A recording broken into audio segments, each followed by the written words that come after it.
musician, so my interest is playing music and enjoying it. So what we're not going to be doing anything that is virtuosic today. It's really dance music. And my background really is in contra dance music. For maybe 30, 35 years I've danced avidly and at different times have played and took up the accordion. So coincidentally with that, I played piano in some dance bands. But then just through the glory of YouTube and having free time, one thing leads to another, and I came upon this contemporary movement in folk dance in France and Brittany, Belgium, and the Netherlands. And so there's this whole wealth of music that grows out of really traditional folkloric sorts of things, but they're really there's a whole contemporary push. So it's not recreating something from the past. It's taking the past and making it something really alive and happening now. And Sarah and Bill actually were at a folk festival over in England, I think, and were exposed to dancing, this very vibrant sort of dance world, and they can probably more than I talk about the dance that's involved with it. I know it from the music, which I've really grown to love. And at the Squeeze in the last couple of years is this sort of camper-generated weekend of accordionists and concertinas, and I sort of took some of this stuff there, and people kind of liked it, and I had a blast, and that's kind of what we're doing. So what you have is a tune book, and these things are out there online. You can find there are hundreds and hundreds and hundreds of tunes out there for your use. And you'll see some websites listed. I highly recommend you exploring them. You'll find entire tune books. You'll find inventories of tunes. And it's just hours of, for me, enjoyment.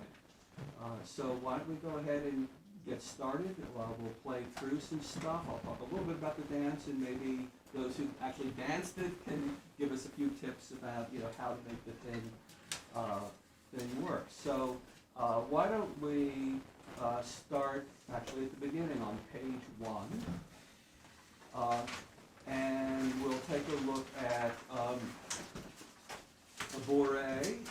Can everybody sight read music? Are we okay with that? And if you, this is not written out with like accordion notation, but you all kind of can figure out what to do with it.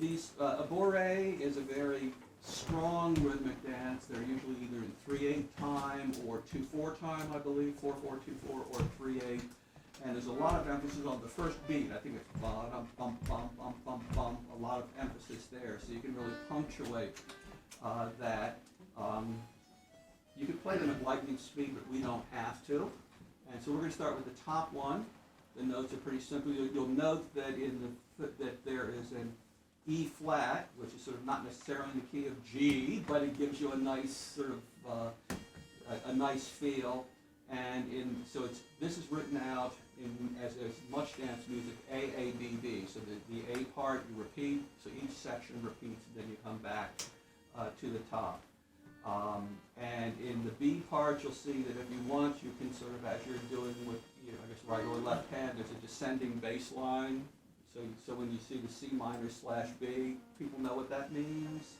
It's the B is the note that you play over underneath the chord, and there's a descending line there. If you feel like doing that, you're sort of the bass expert, I noticed, from the ensemble, so you could probably help us out with that. So let me play this through once. You'll hear it, and then we'll just get together. It's great on the concertina too, if you want to get your concertina out.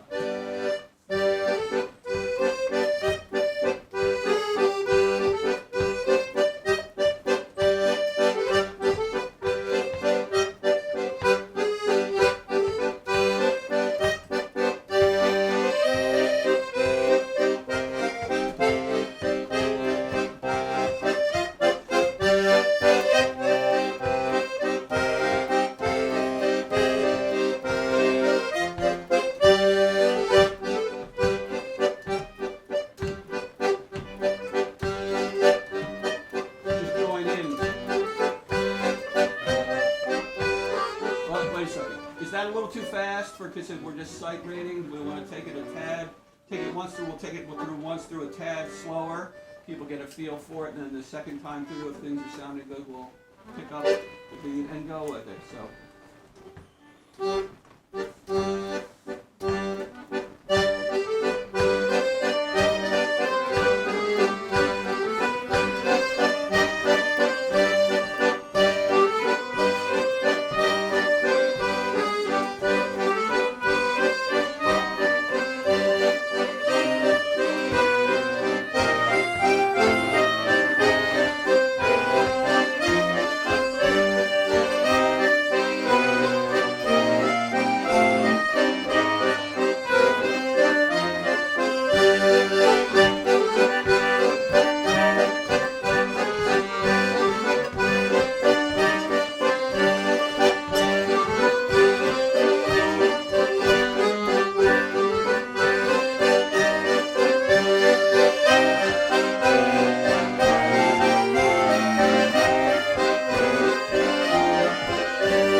So you can kind of feel as it's really a driving beat there, and there's no people. You sort of stomp your. There's a whole foot stomping thing, I think. Yeah, well, they respond to the music. Yeah. They stand in long lines. Yeah. And you're your partner. And it's not. It's you don't really switch with other people, but for some reason, it's not. The whole thing is standing in line. You do it in lines for no reason at all. Yeah. And you come in and out with the beats, and then Uh-huh. you pass by each other, and you do all kinds of flirty things with each other.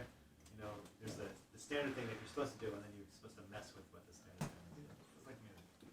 It's like what? You take the So- standard and mess with it. So these bourrées are often done at street festivals. So they're done everywhere all of the time, but one of the things is it's like drunk people can do them. So, you know, anybody can do a bourrée in France. So that's a bourrée in 3/8 time. Let's take a look at page 2. Bourrée à Dorine is a bourrée in 2/4 time. So it's this. So it's the same basic footing, I think, but you're doing a 1-2-1-2 rather than a 1-2-3-1-2. Yeah, A little bit different yeah, footing. but not too different. Right. And I think similarly you emphasize the one beat, and we'll take this, and this is simply, and a lot of times when you find this music, it's written out without the chords, and you sort of figure out what they are by listening to it and what you think sounds good. So if you see them handwritten, it's my best approximation of what I think sounds good, but you may find something else that works even better. So why don't we take this one? We'll take it at a modest tempo, getting started. Let me see.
good bass work happening somewhere out there. So it's, you know, with a lot of dance, have people played for dances before, dance, folk dances? When you play, the music really supports the dance. So the whole idea of the music isn't there for its own sake, it's there to really support the dance. And so you feed off of the energy of the dancers, you watch the rhythm and the accent, and that's what you do to kind of amplify it. So think about this as music that really moves and has strong punctuation. You know, we'll do some tunes later on that are slinkier and smoother with longer lines. A lot of these that are vigorous you'll hear the phrases, you know, they're sort of condensed 2 and 4 measure phrases, and so that repeat themselves. So it'll be a measure, then you hear a phrase, it'll repeat itself on maybe a minor variation, and that thing again. The second part will be a slightly different phrase that'll repeat itself with a little bit of a variation. So you think about that, right? And you're also propelling people into the dance. So it doesn't hurt to be a little bit ahead of the beat sometimes. You'll have some folks that are keeping the beat really rock steady. You have to have that. But it's not a bad thing to every so often to jump the beat just a little bit, because it kind of gets the dancers, it lifts them up and kind of moves them forward. They shouldn't be plod. It's not a trudger. It's not trudging. It's not drudgery. It's play. And so you want the music to, as much as you can, to have that kind of a rhythmic feel.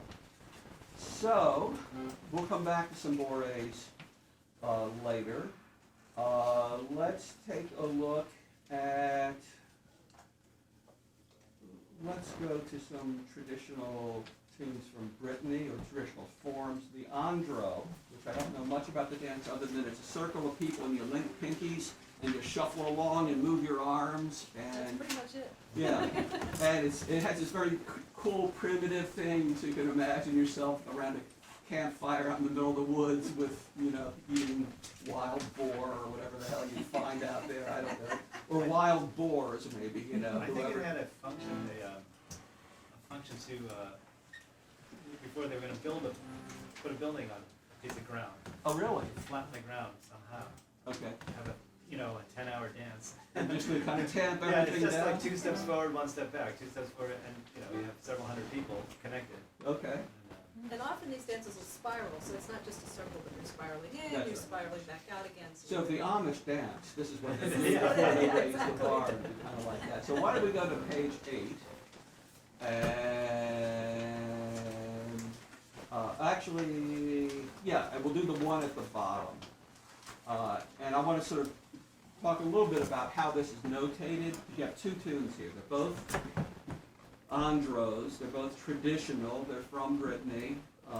And you'll notice in the bottom one that I added chords. and it's notated for GC button accordion. And so what looks like chord notes on the bottom really are bass notes, and the third is eliminated, I think, on a lot of these button accordions, so it's like an open sound. It can either be a major or a minor sound depending on what note you're playing in the melody. I think that's how that, people who actually know music should speak up and correct me if I go off, but I think that's kind of how it works. So if you're on a website and you see something and you see A, you might think, oh, that's an A major. Not necessarily. You have to listen, play the melody, listen to it, and see what it is. So you can see this is, and these are very typical chord progressions in music from Brittany. It's very simple, but it's a little bit off. It's not sweet like a lot of Irish progressions have a sweet sound. These tend to have a slightly harsher, at least to my ears, a harsher, more primitive sound. So it's simply A minor, G, A minor, G. In the B part, there's an F and an E minor. We'll do the bottom one. Bonsoir, maître, maison. And these actually are also sung. So many times you'll hear people singing. So why don't we play this through? And this one, the A and the A repeats and the B repeats. The B is twice as long as the A. You see that? That first line is the A and repeats. The second and third lines together are the B part of the music, and that repeats. So why don't we? And this is pretty much a straight time. You want it to have you don't want it to be too dense. It pops up a little bit in the music to help them bounce when they're dancing. So it would be something like as the tempo. Okay. So 1, 2, ready, go.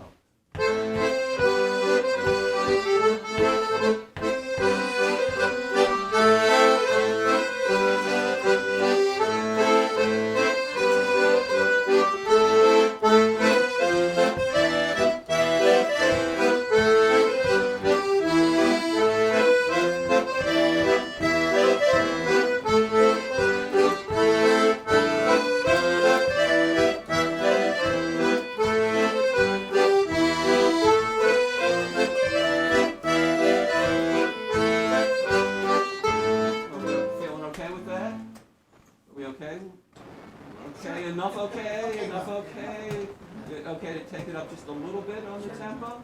And since these are sort of call and response, it's often a call and response, why don't we do call and response in our playing?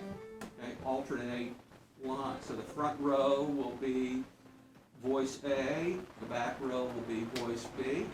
So every time we're repeating, the voice A will take the lead in first time through the A. Row 1, row 2 will take the lead second time through the A. It's only a 4-measure thing. And then let's play the chorus all together. So we'll have a sort of sense of everybody. Okay? So, actually I take it back. Let's do it the other way. Let's do it all together on the A since it's a shorter line. So we'll all play the A part together, and then row 1 will take the first time through the B, row 2 the second time through the B.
this is what, good evening, master of the house, so it's probably, I wouldn't doubt it's one of these folk traditions where people go from house to house and they're singing something to the master, bidding him good night, often giving him an opportunity to give them food or drink, mostly drink, probably. There are lots of traditions like that, and it's probably similar.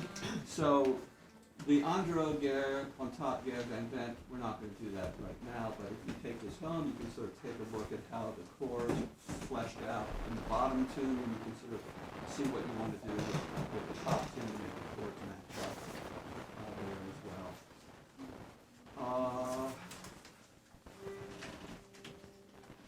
Let's go take a look at a waltz. So why don't we go to on page 23. This waltz doesn't really have a name other than waltz. So this, I think this came from a Dutch website, and the composer Andy Cutting is a well-known folk melodeon player in England. Plays in, I don't know if it's pronounced Blausabella or Blosabella. Blosabella, which is sort of a revival group that does a lot of European dance music as well as English tradition, but a lot of European. And this is a composition by Andy Cutting. And my observation from YouTube is that waltzes in this tradition tend to be fairly fast. They're not sort of this languid, slow. Is that fair to say that maybe they go do them both ways? But the mazurka is the sleazier, slower, more sensuous feel, and the mazurkas are sometimes in 3/4 or 9/8 time, slightly longer melodic phrases over that time. Because the waltzes have a shorter musical phrase. Why don't we take a look at this? The chords are pretty straightforward, and we won't take it super fast. So everybody set?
thing. And with this, because this is folk music, anything goes. And any kind of harmony that you feel like laying on top, just go for it. You want to throw a third above, you want to do whatever you want to do, just go for it. If you're doing similarly in a large ensemble, you get too many rhythms going, it maybe gets a little wacky, but that's okay. We're just here to have fun. So if you feel a different rhythmic thing happening and you want to punctuate it in a certain way, then that's what you do. And in a small ensemble, it works great. Just do the same thing at least twice so people think it's not a mistake. Right? There are no mistakes. You just repeat them, and then they become your variation on whatever it is. Yeah. So, or if it sounds really awful, just go up one or two more notes till it sounds a little better, and then you'll elongated the phrase, and it all, you know, and people think you're fabulous, but you just basically averted disaster. So. Yeah, there's really no mistakes. You're just creating your own variation. Well, that's a standard waltz in 3/4 time, but there are a whole host of irregular waltzes in this kind of music. So let's take a look on page 30 at the bottom, and I chose this one because the melody actually it flows in a very simple way with the rhythm. This is a waltz in 5/4 time. And we could have a demonstration from the illustrious dance couple. Bill was explaining to me a little bit about how that works. People think of waltzes as being 3/4 time. I'll play this. This is in 5/4 time, and I'll play it. But so the rhythm is 1 2 3 1 2. Okay, so all of these irregularly phrased tempoed waltzes are combinations of 3s and 2s. Okay? And many times you will see that written at the top. At the top, some of these guys will write it out. It'll go 3 3 2 3 2.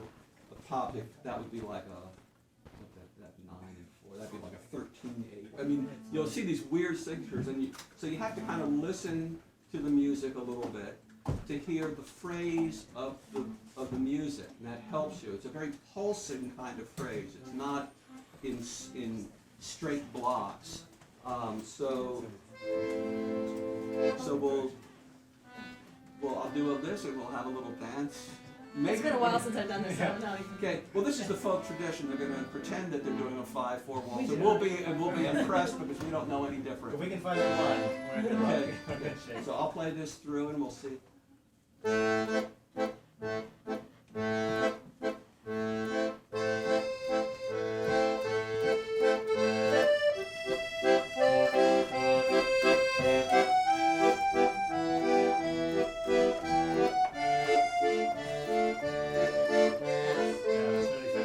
Too fast? Yeah. Okay. Yeah.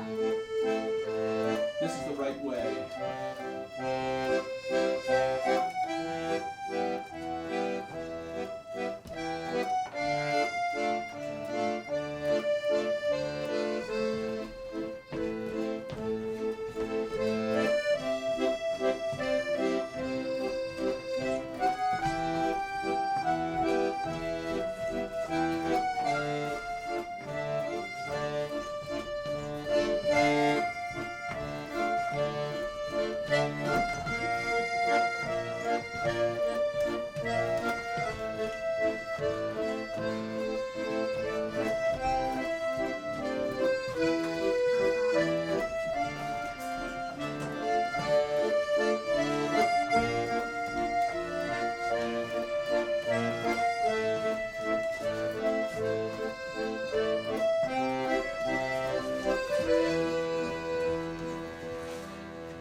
Okay. Yeah. So it's important to have people who know what they're doing. Otherwise, it would be like the tempo. It's fun to play faster, but for dancers, you don't want them to fall down. That's a sign the musicians have done something wrong, and the dancers start stumbling. Or scowling. Scowling. Yeah. Oh no!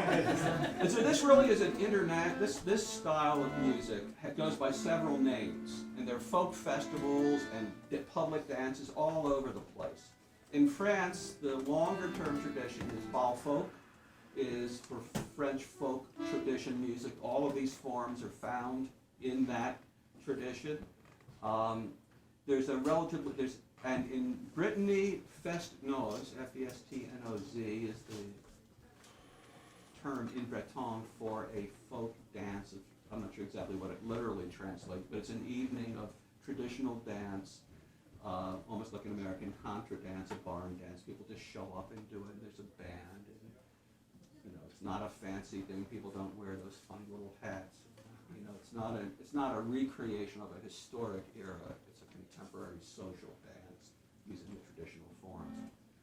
The most recent variation of this, coming out of Belgium, but also France and the Netherlands, is called boombal, B-O-O-M-B-A-L.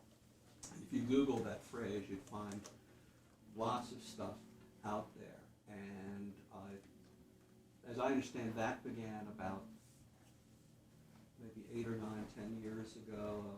A melodeon player, GC accordion player, wanted a chance for his students to do something, and so he's organized a public dance that really caught on.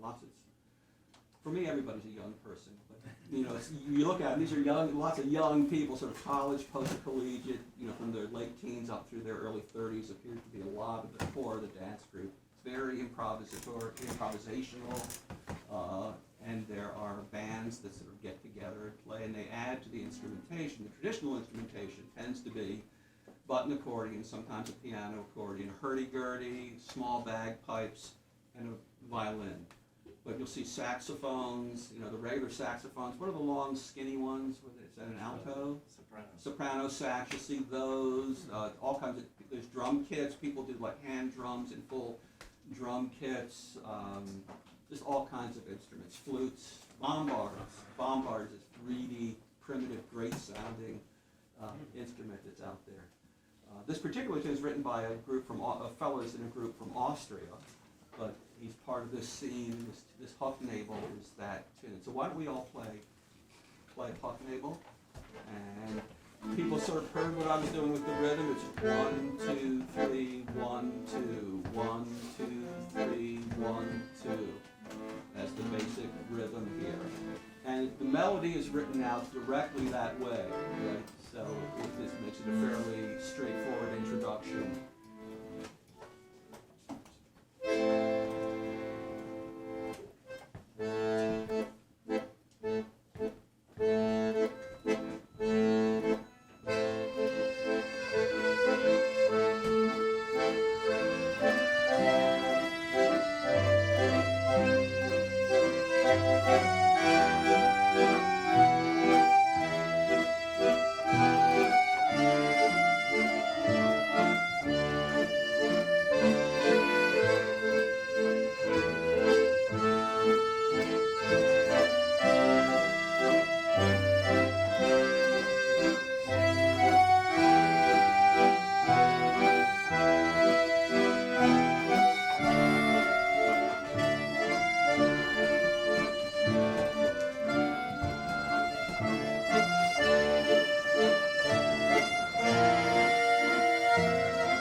get it. Sometimes I get a little mesmerized or lost, and I'm not sure exactly where I am or what I'm doing. That's a really neat song. Isn't that lovely? Yeah. And it's actually the name, it has to do with a high fog. The guy was like in this room looking out and using Vienna or someplace, and there was like this layer of fog out his window, and somehow he got inspired. It's a Hucknagel high fog. Deutsch.